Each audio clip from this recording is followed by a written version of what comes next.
हजुरहरूलाई स्वागत छ मेरो च्यानलमा। आज मैले ओरियो आइसक्रिम चीज रोलको रेसिपी लिएर आएको छु।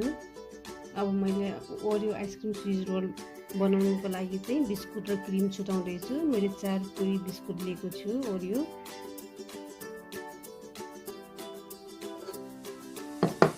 यसरी क्रिम एउटा बोलमा हाल्नुस्।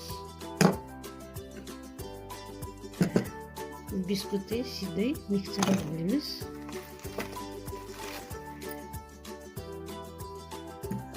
त्यस्तै गरी सबै बिस्कुट र क्रिम छुटाएर अब म सबै रेडी गर्छु। हेर्नुहोस् त मैले बिस्कुट र क्रिम छुटाइसकेँ। अब यसलाई चाहिँ म ग्राइन्ड गर्दैछु। 1 चम्चा यसमा चिनी हालिदिनुहोस् पहिला।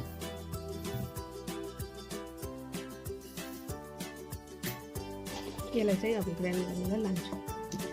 यसरी पनि ल्याइसक्यो। अब यसमा चाहिँ थोरै थोरै दुध राखेर चाहिँ यसलाई रोटीलाई मुसेको जस्तो गरेर डो मुस्नु होला।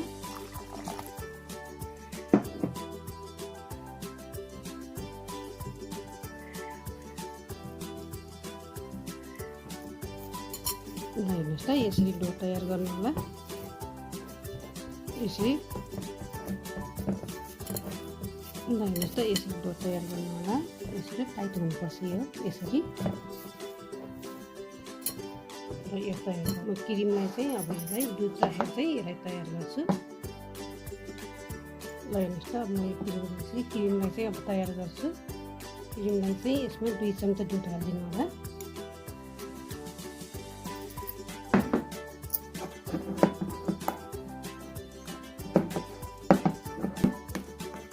हेर्नुहोस् त यसरी फिटेर बनाउनु होला। हेर्नुहोस् त क्रिम पनि तयार भयो। अब म डोलाई चाहिँ बेल्दैछु। हेर्नुहोस् त डोलाई चाहिँ मैले प्लास्टिकमा राख्दैछु।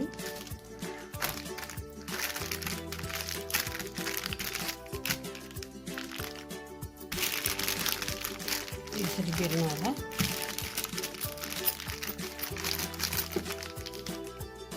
हेर्नुहोस् त मैले यो बेलेर तयार गरिसकेँ।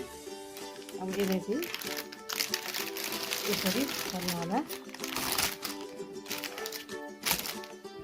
यो छेउछेउको अलिअलि काटिदिनु होला।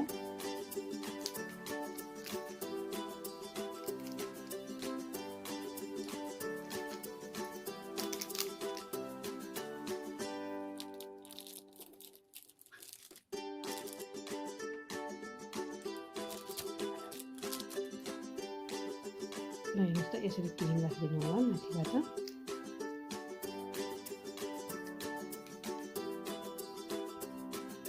हेर्नुहोस् त मैले क्रिम सबै राखिसकेँ।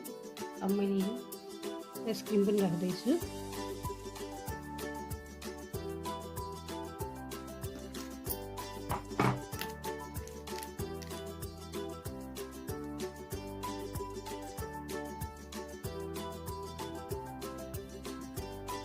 हेर्नुहोस् त मैले आइसक्रिम पनि माथिबाट हालिसकेँ। अब यसलाई यसरी रोल गर्नु होला।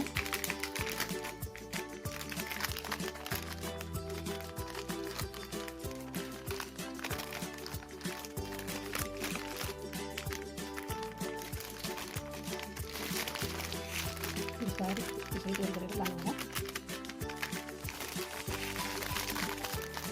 हेर्नुहोस् यसरी रोल गर्नु होला। अब म चाहिँ यसलाई चाहिँ अब फ्रिजरमा हाल्दैछु 15 मिनटको लागि। हेर्नुहोस् त अब 15 मिनट पनि भयो। ओरियो आइसक्रिम चीज रोल तयार भयो। अब म कटिङ गरेर सर्भ गरेर देखाउँछु हजुरहरूलाई।